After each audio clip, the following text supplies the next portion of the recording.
cell phones on silent, please, before we get started.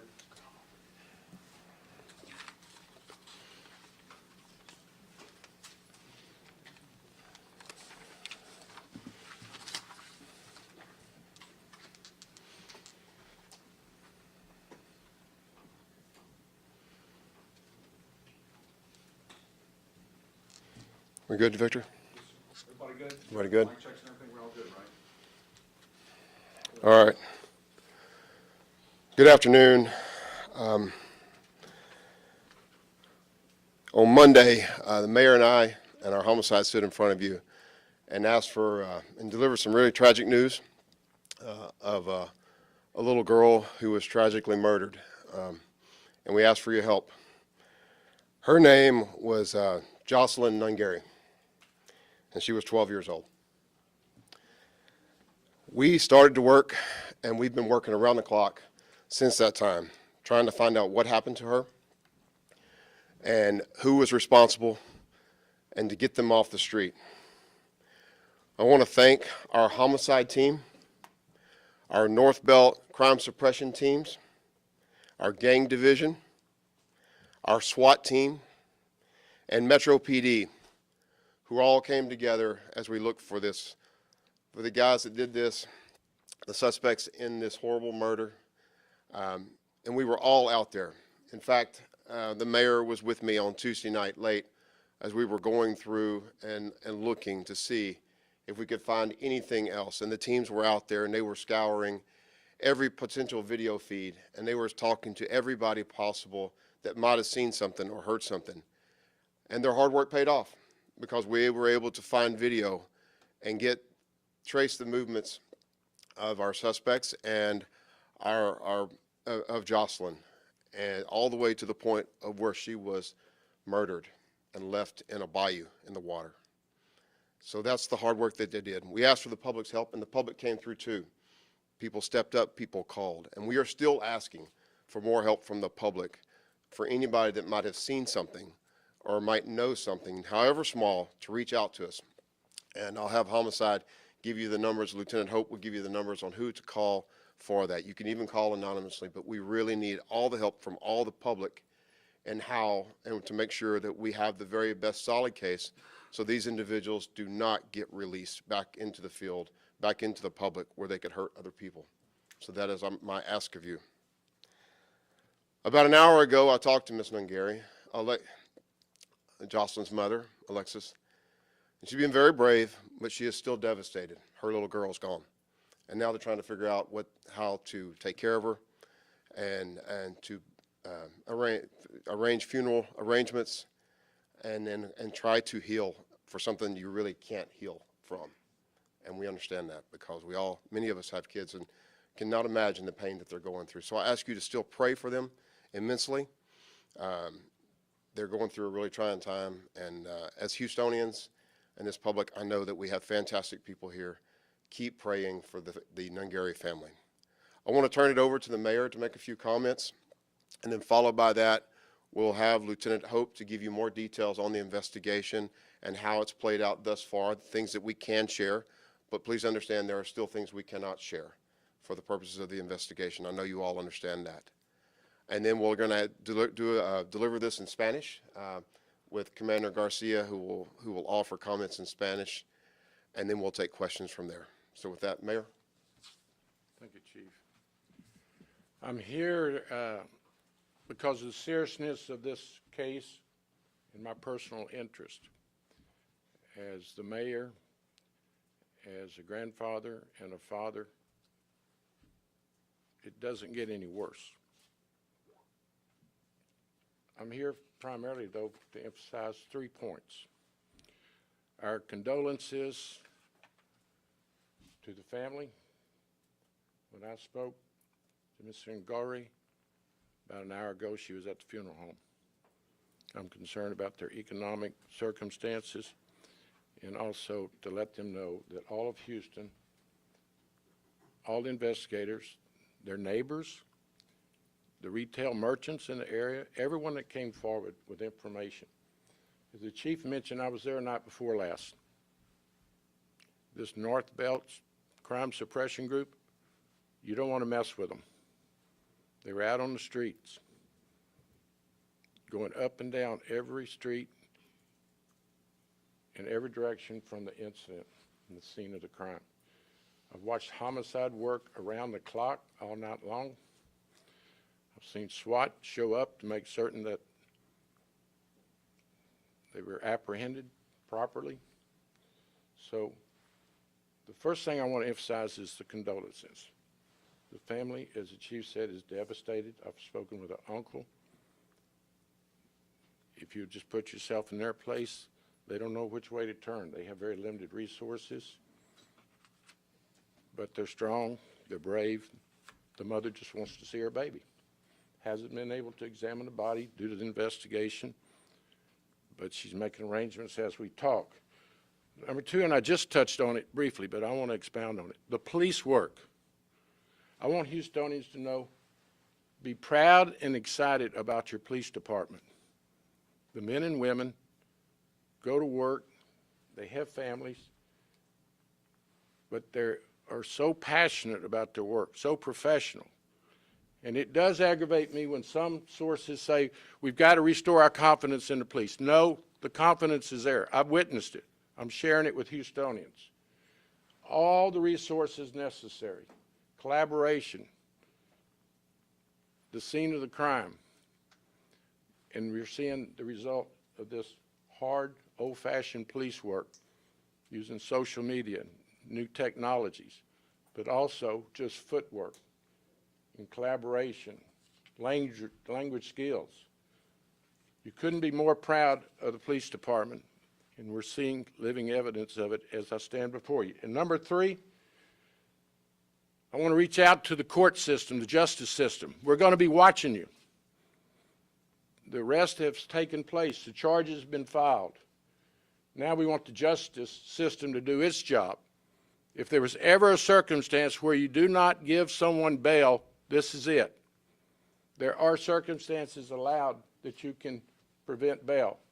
Take in consideration flight risk.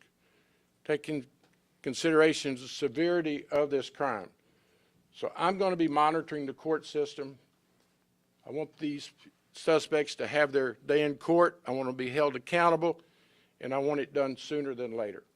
That said, I'll yield to Lieutenant Hope, who has really led a very effective investigation. Thank you, sir. So you. Thank you, Mayor. And thank you, everyone, for being here today. Lieutenant, could we ask you to say and spell your full name, sir? Yes, ma'am. My name is Stephen Hope, S-T-E-P-H-E-N. Last name Hope, H-O-P-E. So I'm here today because our team has worked tirelessly tracking evidence in this case since the discovery of Jocelyn by a citizen on the morning of June 17th, 2024. Because of the assistance of the area community and surveillance video that our officers have tirelessly tracked down and other evidentiary pieces, we have found and learned that the suspects began their evening at a Northborough area restaurant together. They left that restaurant on foot, southbound. The suspects continued south and were first seen on a camera, and those are the images that we released to you, to all of you and to the public. Suspects seen meeting the victim and talking for a few minutes while they were on Kirkendall. Later, the suspects and the victim walked together to a convenience store, and those images were also released to you guys and the public. After a few minutes, all three together walked to a bridge where ultimately Jocelyn was murdered. Suspects continue south towards their residence after leaving Jocelyn there. I want to thank the media for their assistance in greatly and broadly releasing the images of the suspects. I want to thank all the witnesses who have been brave, coming forward, talking to the police, and giving us the information that we needed to identify these suspects. So that on this morning, Thursday, June 20th, officers with the Houston SWAT team, Gang Division, North Belt Division, and Homicide did a coordinated operation at 13355 Northborough Drive, the Canfield Lake Apartments. And there we were able to find the two suspects, detain them, and transfer them back here to Travis for questioning. While there, CSU continued to process their location, searching for more evidence, which they have found. The suspects are now facing charges of capital murder, one being Johan Jose Rangel Martinez, the second male being Franklin Jose Peña Ramos. It's because of the hard work of my police officers, the teams, the media, and the community at large that we were able to do this. And I'm very proud of everyone who was involved. Thank you. Johan Jose Rangel Martinez, Johan Jose Rangel Martinez, and Franklin Jose Peña Ramos, Franklin Jose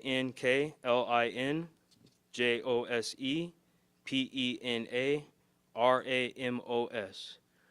And we will be updating you guys with images once the booking process is completed. So, do you have ages or dates of birth on these men, sir? Yes.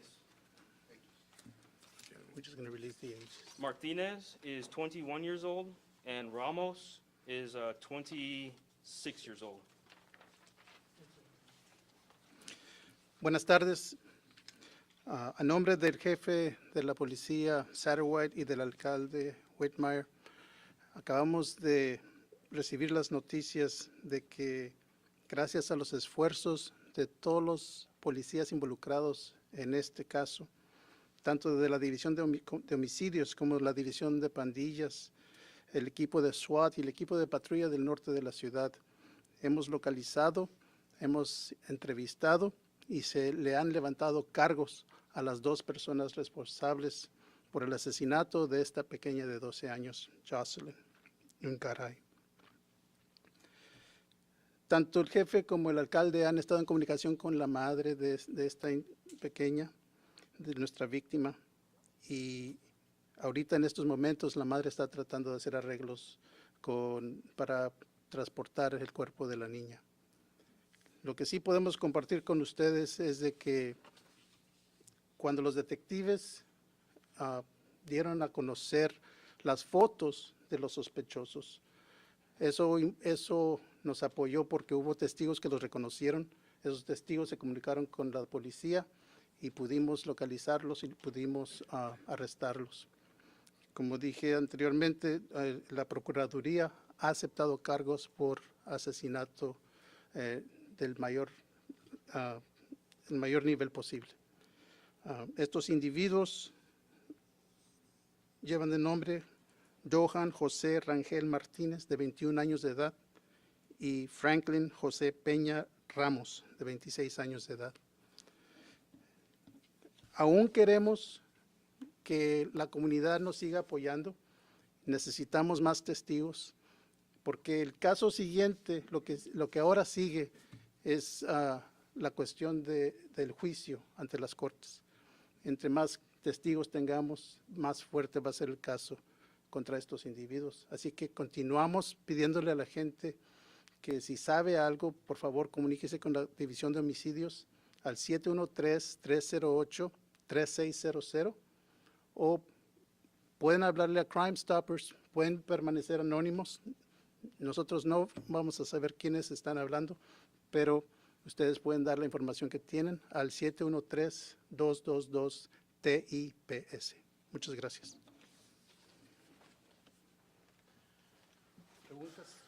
We'll now take questions. Sources describe a pretty horrendous scene, her arms and feet tied up, undressed from the bottom down. What can you tell us about this scene, and do you believe that there was a sexual assault here as well?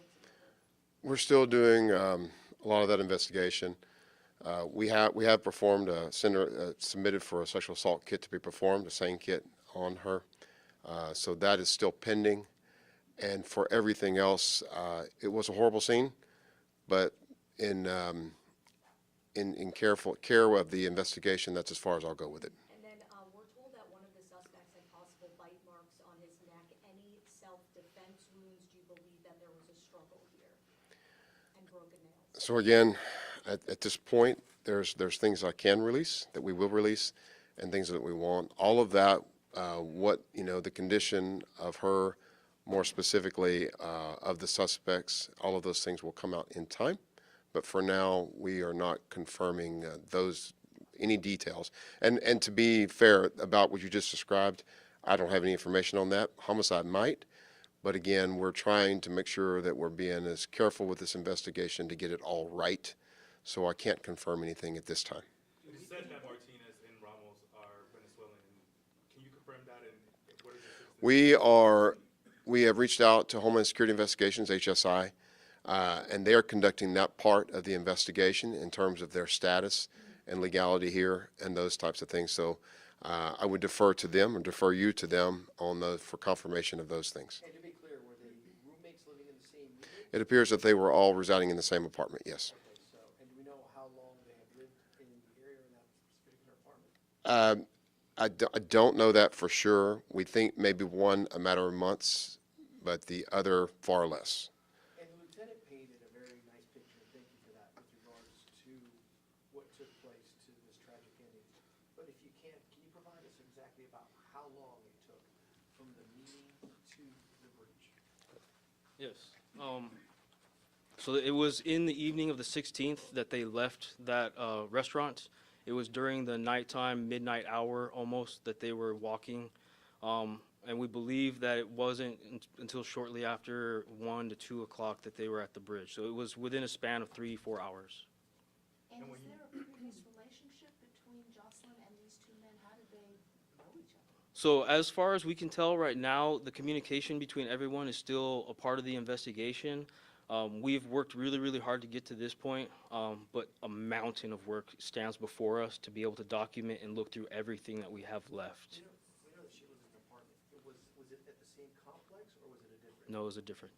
So when you mentioned that there's evidence that was found in the apartments, can you give details? I cannot. Have these two been cooperative with you guys at all? Yes, they have been talking with us, and we are taking statements and talking with them, and as soon as we're done and they are booked in, like I said, we will get the pictures to you and make sure that everything that you need. Crack the case, was there someone who called police? So I'm actually really, really proud of the Houston citizens. I'm actually very proud of you guys, the media. It is all of the above. With all the effort that you guys put into getting the images of the individuals out to the public in a broad scape, with all the people who worked with us, the community members up in the Northborough area, the statements from witnesses, I can't stress enough that every piece of this was all together. If I can follow up on that question, please. One at a time. Lieutenant, if I can follow up on that question there.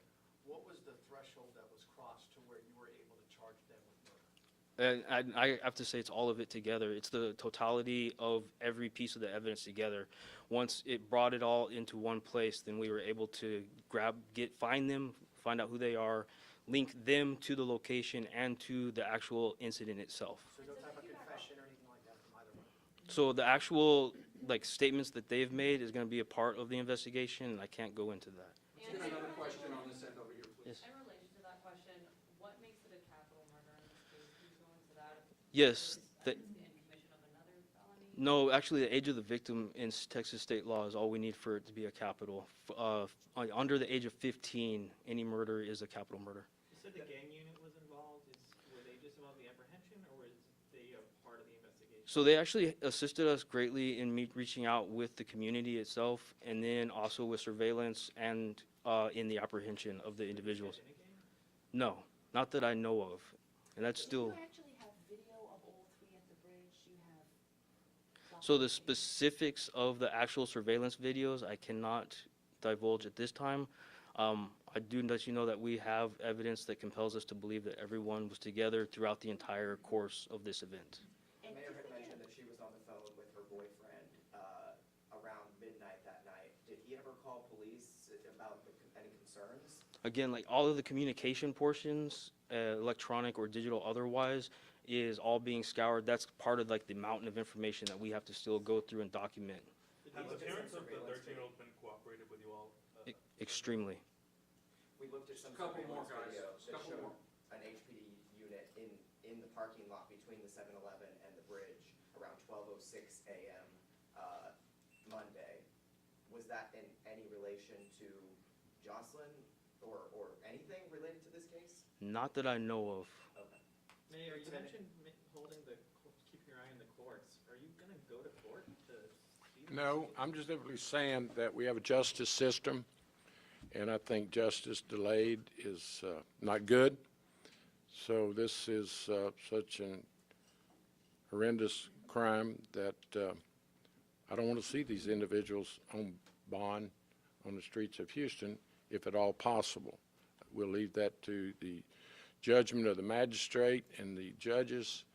But from my experience, capital murders in general on bond are some of our higher risk individuals, dangerous to law enforcement. When they jump bond, they know there's a warrant for their arrest. They don't want to be apprehended, and that leads to violence, not to mention the exposure to the citizens of Houston. So all I'm saying is the police are doing their job. The public's cooperated. The media's cooperated. Charges have been filed. So now let's do not delay accountability. Give them a fair trial they're entitled to, but hold them accountable by the judge and the justice system. So I will be monitoring it because in general, I'm concerned about the delay of trials in Harris County. Approximately 900 individuals are on the street of Houston today charged with murder or capital murder, waiting to go to court. And as I've said, it's one of the more dangerous profile that you could have in our community that many of them are fugitives. We don't even know where they are. So I want to let Houstonians know I'll be monitoring the justice system as these two individuals go through it. Could we get a date of birth on the two suspects, please?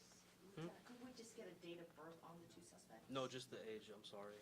I just have the age. It appears that they might have shaved their beards. Were they trying to, like, do you think they were trying to change their identity or hide their identity?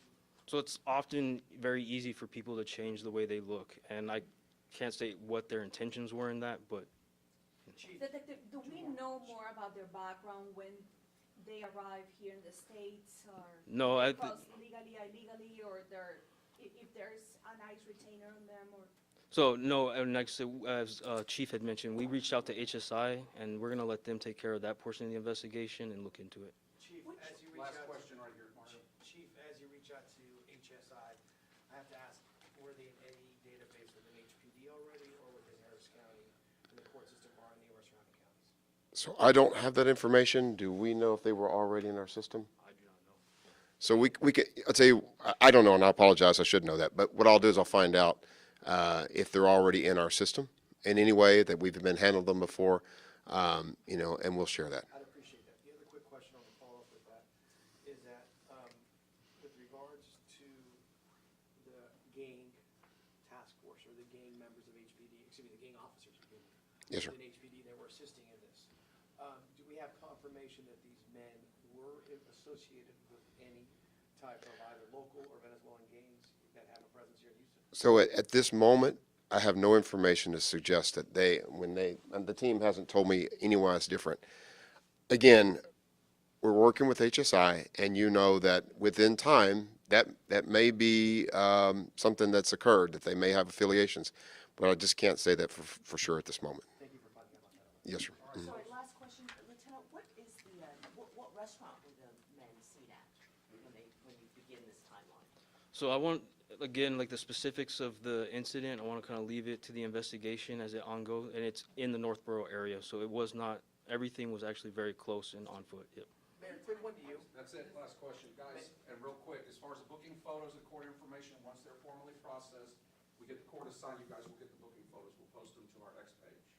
What's the takeaway that you have, Mayor, that we've always heard about community policing, but you really had a community, from what I've been able to gather, separate from what's been confirmed here today, really step up and flood the system with tips going into last night about this? I can assure it was, from HPD's perspective, it was all hands on deck. When I was there night before last in the parking lot, you had HPD investigators going across that area of our community. As has been expressed by Lieutenant Hope through the media, Houstonians of all walks of life have come forward. And there's probably, listening to the officer, no one thing that made this case. It was the collaboration of the public, the media, the residents, the retail merchants. I was there when they were asked to allow HPD to view their videos. Everyone cooperated, and that's what is great about Houston. We come together during difficult times. This is a difficult time, but Houstonians ought to know they've got a police department that fights crime. The only thing this police department needs is more resources. They've got the expertise, the passion, the experience. We just need additional resources, which we'll be addressing in future days.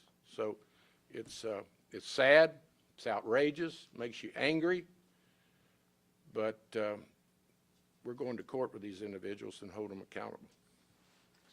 Okay, folks, thank you very much. Thanks, everyone. Thank you.